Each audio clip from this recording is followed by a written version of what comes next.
श्रावण मास महात्म्य 11वां अध्याय। रोटक तथा उदुम्बर का व्रत का वर्णन। सनत कुमार बोले, हे देव, श्रावण मास के वारों के सभी व्रतों का मैंने आपसे सुना, किंतु आपके वचनामृत का पान करके मेरी तृप्ति नहीं हो रही है। हे प्रभु, श्रावण के समान अन्य कोई भी मास नहीं है, ऐसा मुझे प्रतीत होता है। अतः आप तिथियों का महत्व बताइए। ईश्वर बोले, हे सनत कुमार, मासों में कार्तिक मास श्रेष्ठ है, उसमें भी श्रेष्ठ माघ को कहा गया है, और माघ से भी श्रेष्ठ बैसाख है, और उससे भी श्रेष्ठ मार्गशीर्ष है, जो श्री हरि को अत्यंत प्रिय है। विश्व रूप भगवान से उत्पन्न होने से ये चारों मास मुझे प्रिय हैं, किंतु 12 मासों में श्रावण तो साक्षात शिव का स्वरूप है। हे सनंत कुमार, श्रावण मास में सभी तिथियां व्रतयुक्त हैं, फिर भी मैं उसमें प्रधान रूप से कुछ उत्तम तिथियों को आपसे बता रहा हूँ।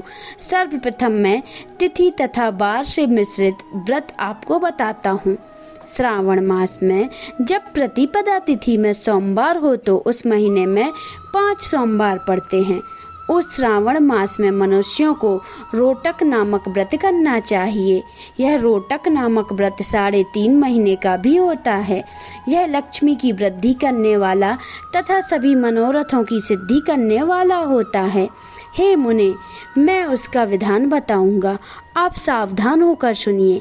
श्रावण मास के शुक्ल पक्ष में प्रतिपदा तिथि को जब सोमवार हो, तब विद्वान प्रातः काल यह संकल्प करे, मैं आज से आरंभ करके रोटक व्रत करूंगा। हे सुश्रेष्ठ, हे जगत गुरु, मुझ पर कृपा कीजिए। उसके बाद अखंडित बिल्व पत्रों, तुलसी दलों, नील पत्रों, कमल पुष्पों, कलाहार पुष्पों, चंपा तथा मालती के पुष्पों, गोविंद पुष्पों, आक के पुष्पों, उस ऋतु तथा काल में होने वाले नाना विधि अन्य सुंदर पुष्पों, धूप दीप नैवेद्य तथा नाना प्रकार के फलों से शूलधारी महादेव की प्रतिदिन पूजा करनी चाहिए। विशेष रूप से रोटक का प्रधान नैवेद्य अर्पित करना चाहिए। पुरुष के आहार प्रमाण के 5 रोटक तत्व बनने चाहिए। बुद्धिमान को चाहिए कि उसमें 2 रोटक ब्राह्मणों को दें, 2 रोटक स्वयं का भोजन करें और 1 रोटक देवता को नैवेद्य के रूप में अर्पित करें। बुद्धिमान को चाहिए कि शेष पूजा करने के अंतर्गत अर्घ्य प्रदान करें। केला, नारियल, जवीरी, नींबू, बीज पूरक, खजूर, ककड़ी, दाख, नारंगी, बिजौरा नींबू, अखरोट, अनार तथा अन्य और जो भी ऋतु में होने वाले फल हों, वे सर्व अर्घ्यदान में प्रशस्त हैं। उस अर्घ्यदान का फल सुनिए। 7 समुद्र सहित पृथ्वी का दान करके मनुष्य जो फल प्राप्त करता है, वही फल विधि विधान पूर्वक इस व्रत को करने से प्राप्त हो जाता है। विपुल धन की इच्छा रखने वालों को यह व्रत 5 वर्ष तक करना चाहिए। इसके बाद रोटक नामक व्रत का उद्यापन कर देना चाहिए। उद्यापन किस प्रकार करना चाहिए? कृत्य के लिए सोने तथा चांदी के 2 रोटक बनाएं। प्रथम दिन अधिवासन करके प्रातः काल शिव मंत्र के द्वारा घृत तथा उत्तम बिलपत्रों से हवन करें। हे तात, इस विधि से व्रत के संपन्न किए जाने पर मनुष्य सभी वांछित फलों को प्राप्त कर लेता है। हे सनंत कुमार, अब मैं द्वितीया के शुभ व्रत का वर्णन करूंगा, जिससे श्रद्धा पूर्वक करके मनुष्य लक्ष्मीवान तथा पुत्रवान हो जाता है। और औदुम्बर नामक यह व्रत पाप नाश करने वाला है। शुभ सावन का महीने आने पर द्वितीय तिथि को प्रातः काल संकल्प करके बुद्धिमान को विधि पूर्वक व्रत करना चाहिए। इस व्रत को करने वाला स्त्री या पुरुष वह सभी संपदाओं का पात्र हो जाता है। इस व्रत में प्रत्यक्ष गूगल के वृक्ष की पूजन करनी चाहिए। किंतु गूगल वृक्ष न मिलने पर दीवार पर वृक्ष का आकार बनाकर इन 4 नाम मंत्रों से उनकी पूजा करनी चाहिए। हे उदुम्बर, आपको नमस्कार है। हे हेम पुष्पक, आपको नमस्कार है।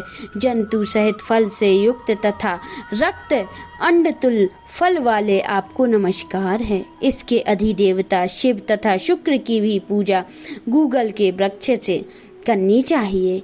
इसके 33 फल लेकर 3 बराबर भागों में बांट लेना चाहिए। इनमें से 11 फल ब्राह्मण को प्रदान करें और 11 फल देवताओं को अर्पण करें और 11 फलों का स्वयं भोजन करें। उस दिन अन्न का आहार नहीं करना चाहिए। शिव तथा शुक्र का विधिवत पूजन करके रात में जागरण करना चाहिए। हे तात, इस प्रकार 11 वर्ष तक व्रत का अनुष्ठान करने के बाद व्रत की संपूर्णता के लिए उद्यापन करना चाहिए।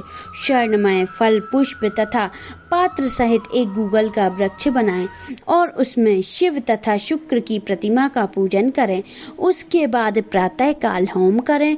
गूगल के शुभ कोमल तथा छोटे छोटे 108 फलों से तथा गूलर की समिधाओं से तिल तथा घृत सहित होम करें। इस प्रकार होम कृत्य समाप्त करके आचार्य की पूजन करें। उसके बाद सामर्थ्य अनुसार 100 अन्यथा 10 ब्राह्मण को ही भोजन कराएं। हे वश्य, इस प्रकार व्रत किए जाने पर जो फल प्राप्त होता है उसे सुनिए। जिस प्रकार यह गूलर का वृक्ष बहुत जंतु युक्त फल वाला होता है, उसी प्रकार वक्त करता भी अनेक पुष्पों वाला होता है और उसके वंश की वृद्धि होती है। यह व्रत करने वाला स्वर्णमय पुष्पों से युक्त वृक्ष की भांति लक्ष्मीप्रद हो जाता है। हे सनंत कुमार, आज तक मैंने किसी को यह व्रत नहीं बताया था। गोपनीय से गोपनीय इस व्रत को मैंने आपके समक्ष कहा है। इस विषय में संशय नहीं करना चाहिए और भक्तिपूर्वक इस व्रत का आचरण करना चाहिए।